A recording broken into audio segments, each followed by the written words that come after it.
আসসালামু আলাইকুম। আমি মোহাম্মদ তরিকুল ইসলাম। আজ থেকে আমরা শুরু করছি আমাদের নতুন ক্লাস। এই ক্লাসের মাধ্যমে আমরা শিখব কোরিয়ান ভাষায় কয়টি বর্ণ আছে এবং তাদের উচ্চারণ। যারা একদম শুরু থেকে শুরু করতে চান, ক্লাসটি তাদের জন্য।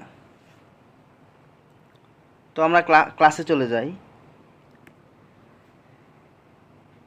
কোরিয়ান ভাষায় মোট 40টি বর্ণ রয়েছে। কোরিয়ান ভাষায় মোট 40টি বর্ণ রয়েছে এবং এই বর্ণ 40টিকে 4টি ভাগে ভাগ করা হয়েছে।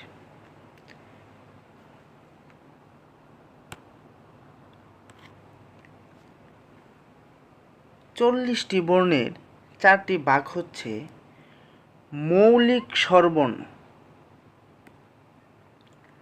মৌলিক স্বরবর্ণ 10টি। মৌলিক স্বরবর্ণ 10টি। মৌলিক ব্যঞ্জনবর্ণ 14টি। সংযুক্ত স্বরবর্ণ 11টি। সংযুক্ত ব্যঞ্জনবর্ণ 5টি। তো আমরা কি পাইলাম? মৌলিক স্বরবর্ণ 10টি, মৌলিক ব্যঞ্জনবর্ণ 14টি, সংযুক্ত স্বরবর্ণ 11টি, সংযুক্ত ব্যঞ্জনবর্ণ 5টি। টোটাল 40টি বর্ণকে এই 4টি ভাগে ভাগ করা হয়েছে। আজকের এই ক্লাসে আমরা শিখব মৌলিক স্বরবর্ণ 10টি। এই বর্ণ 10টিকে আমরা সহজভাবে শেখার চেষ্টা করব।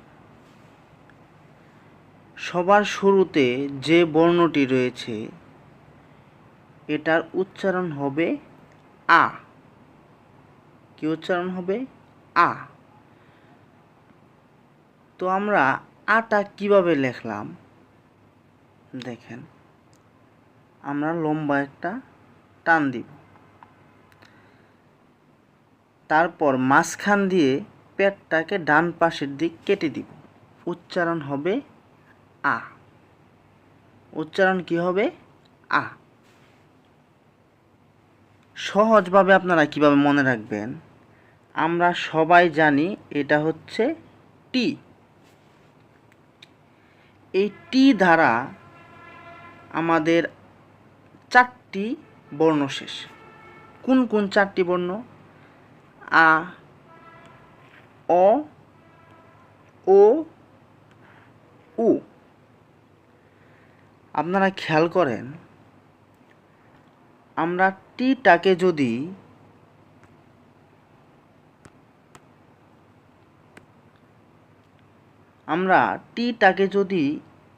এই যে টি, এই টিটাকে যদি আমরা এইভাবে দিই তাহলে উচ্চারণ হবে আ।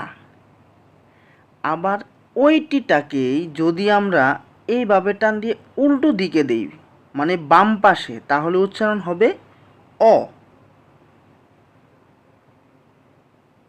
আবারও টিটাকে যদি আমরা উপরের দিকে দেই তাহলে উচ্চারণ হবে ও। আমরা যদি টিটাকে সরাসরিভাবে লিখি তাহলে উচ্চারণ হবে উ। তো আমরা কি বুঝলাম? টি দ্বারা আমাদের 4টি বর্ণ শেষ। আচ্ছা, এখন আপনারা খেয়াল করেন, এই যে আমরা লিখলাম প্রথম বর্ণটি হচ্ছে আ। আমরা আর সাথে যদি একটা টান বাড়াই দিই ডান দিকে, আমরা যদি আর সাথে, এই যে আমরা লিখলাম আ, এই আর সাথে যদি আমরা আরেকটা টান বাড়াই দেই, শুধু আমরা কি করব? আর আগে ইটাকে যোগ করে দিব। এই যে ই আছে, এই ইটাকে যোগ করে দেব, তাহলে উচ্চারণ হবে কি? ইয়া। উচ্চারণ কি হবে? ইয়া। তো এটা হচ্ছে অ। তো আমরা অটাকে যদি আমরা বাম দিকে আরেকটা টান বাড়াই দিই, ধরেন আমরা এইভাবে একটা টান বাড়াই দিলাম, তাহলে শুরুতে যোগ করব হচ্ছে ই, তাহলে উচ্চারণ হবে কি ইয়। উচ্চারণ কি হবে ইয়। এটার উচ্চারণ হবে ই, উচ্চারণ হবে ই। এটার উচ্চারণ হবে ও। তো আমরা সেমভাবে যদি আমরা উপরের দিকে আরেকটা টান বাড়াই দিই ওর সাথে, তাহলে ইটাকে আমরা যোগ করে দিব, উচ্চারণ হবে ইও, ই ও। আমরা টিটাকে এভাবে লিখলে উ, এটার উচ্চারণ হবে কি উ। এটার সাথে যদি আমরা আরেকটা টান বাড়াই দিই তাহলে হবে কি ইউ, এটা হচ্ছে উ। আপনারা আবার খেয়াল করেন, আমরা আর সাথে যদি একটা টান বাড়াই দেই তাহলে উচ্চারণ হবে ইয়া। আমরা ওর সাথে যদি একটা টান বাড়াই দেই তাহলে উচ্চারণ হবে ইয়। টোটাল কথাটা হচ্ছে যে আমরা একটা করে টান বাড়াবো আর সাথে ই যোগ করব। এটার উচ্চারণ হচ্ছে ই, ও, ইও, উ, ইউ, উ। এটার উচ্চারণটা দীর্ঘকারের মতো হবে। আচ্ছা, আমরা বর্ণগুলো আবার উচ্চারণ করি। আ, ইয়া, অ, ইয়, ই, ও, ইও, উ, ইউ, উ।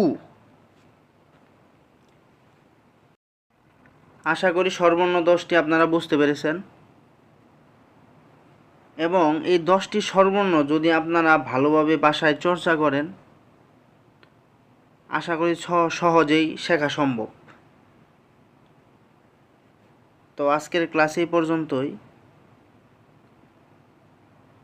সকলেই ভালো থাকবেন, সুস্থ থাকবেন, এবং মনোযোগ সহকারে আপনাদেরকে ক্লাস করার জন্য অসংখ্য ধন্যবাদ। ইনশাআল্লাহ দেখা হবে আগামী ক্লাসে।